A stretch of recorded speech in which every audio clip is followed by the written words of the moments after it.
बिस्मिल्लाहिर्रहमानिर्रहीम। अस्सलाम वालेकुम guys, welcome back to my YouTube English literature channel. So आज हम डिस्कस करने वाले हैं episode 4 of the diary of a young girl.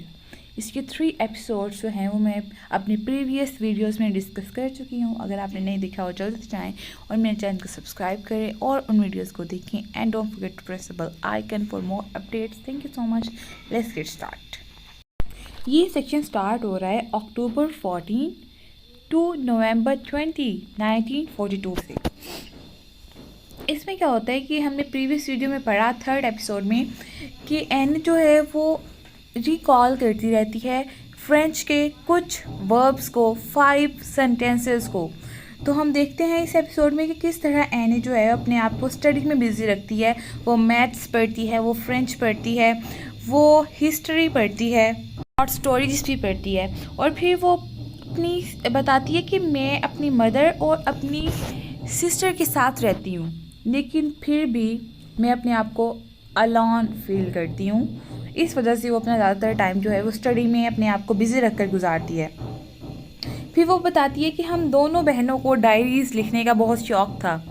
तो जब वो डायरी लिखती थी मार्गरेट, तो मैं मार्गरेट से पूछती थी कि तुम जब बड़ी होगी, जब तुम ग्रो कर जाओगी तो तुम क्या बनोगी, क्या चाहती हो तुम बनना। तो मार्गरेट ने उसको कोई जवाब नहीं दिया। इट्स मीन कि मार्गरेट जो है उसको पता ही नहीं है कि उसका कोई फ्यूचर है भी या नहीं, because it's very tough war time period. इस वजह से मार्गरेट कुछ भी क्लैरिफाई नहीं करती कि वो क्या चाहती है, क्योंकि मार्गरेट को लगता है कि उसका कोई फ्यूचर ही नहीं है जिसके बारे में वो कुछ चाह सकती है, वो कुछ बनना चाहती है।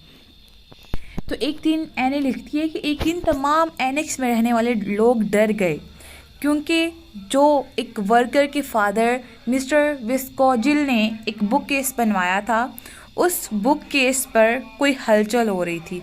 उस सीक्रेट एनेक्स के डोर पर एक हलचल हो रही थी। तो उन सबको लगता है गेस्टापो आ गए, उस हिटलर के सिपाही आ गए, हमें डिस्कवर कर लिया जाएगा और हम आज मर जाएंगे। लेकिन एक्चुअली वो कारपेंटर होता है, वो मिस्टर कैली मैन ही होता है, जो कि उस बुक केस में कोई फॉल्ट आ गया था उसको ठीक करने के लिए वहाँ पे मौजूद होता है, इस बुक केस को ठीक करने के लिए आता है। तो फिर उनको लगता है कि ये तो वही आदमी है जो जिन्होंने इनको छुपने की प्लेस दी है, हाइडिंग प्लेस प्रोवाइड की है। तो फिर वो थोड़े रिलैक्स फील करते हैं, क्योंकि दरवाज़ा वहाँ पे स्टक हो गया था, वो हिल ही नहीं रहा था, वो खुल नहीं रहा था।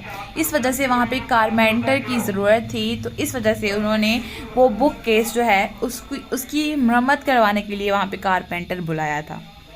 वो कारपेंटर कंसीडर किया जाता है कि कैलीमैन खुद है, लेकिन कुछ एक जगह पे ये भी बताया गया है कि वो कैलीमैन उस कारपेंटर को लेके आया था। तो नॉट श्योर कि एक्चुअली वो कैलीमैन ही कारपेंटर था या नहीं। खैर उसी रात जो है मीप गेस एक कैरेक्टर है, एक वर्कर थी, मिस्टर फ्रैंक के साथ वो काम करती थी। वो अपने हस्बैंड के साथ उस एनेक्स में नाइट स्पेंड करने के लिए आती है। तो इन विजिटर्स को बहुत ज़्यादा एने इंजॉय करती है, क्योंकि वो बहुत ज़्यादा एक्टिविटीज़ उनको मिलती हैं आपस में करने को। तो उनके साथ बहुत ज़्यादा घुल मिल जाती है और बहुत उनके मौजूदगी, उनकी प्रेजेंस इंजॉय करती है। उसी वीक में mister Frank, the father of एने फ्रैंक, वो बीमार हो जाते हैं, लेकिन उनकी फैमिली डॉक्टर को नहीं बुला सकती, क्योंकि वहाँ पे हर किसी का आना, क्योंकि वो वार पीरियड था, वहाँ पे हाइडिंग प्लेस थी, तो किसी का भी आना जो था वो एक डाउटफुल प्रेजेंस रखता था। खैर उसके फादर जो होते हैं वो खुद ही खुद ठीक हो जाते हैं, किसी डॉक्टर को नहीं बुलाया जाता, कुछ भी नहीं किया जाता। कुछ दिनों के बाद एने अपनी डायरी में लिखती है कि वो बहुत ज़्यादा एक्साइटेड थी, because she think that she is about to get her period. वो अपनी जो चाइल्डिश इनोसेंस है उसको लूज़ करने वाली है और एक टीनेजर में आने वाली है। तो वो बहुत ज़्यादा खुश होती है इस बारे में कि वो अडल्ट हो रही है, अडल्ट होने वाली है, about to get her period. लेकिन वो बताती है कि मैंने अपनी जो इनोसेंस थी वो बहुत पहले ही खो चुकी, वो बहुत पहले ही खो दी थी। और वो बताती है कि किस तरह उसका दिल करता था ट्रस्ट का, लव का और फिज़िकल अफेक्शन का, लेकिन वो कुछ नहीं कर पाती थी। वो अपनी उस चाइल्डिश इनोसेंस को इनडेलिकेट कहती है, क्योंकि वो कहती है कि वो बहुत ज़्यादा बोरियत भरी लाइफ थी और मैं नहीं चाहती उस तरह की ज़िंदगी को, बचकाना चीज़ों को। मैं फिज़िकल अफेक्शन चाहती हूँ। कि वो 1944 की डायरी में लिखती है कि मैंने किस तरह अपनी उस अफेक्शन, उस विशेस को छुपाया जो मैं चाहती थी। कुछ देर बाद एने को रिपोर्ट मिलती है कि ब्रिटिश जो हैं वो सक्सेसफुल हो गए हैं अफ्रीका पे कब्ज़ा करने में।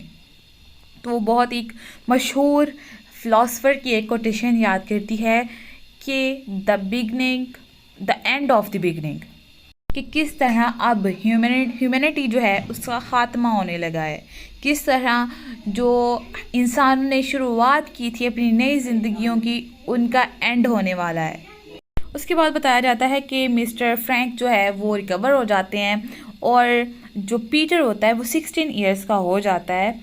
तो इसी के साथ उसको पता चलता है कि यहाँ पे एक 8th पर्सन आने वाला है। वो 7 पर्सन होते हैं ना 2 फैमिलीज़ के, तो वो कहते हैं कि यहाँ पे एक 8th पर्सन आने वाला है, एक न्यू कमर आने वाला है। तो वो बहुत ज़्यादा एक्साइटेड हो जाती है कि कोई और आने लगा है।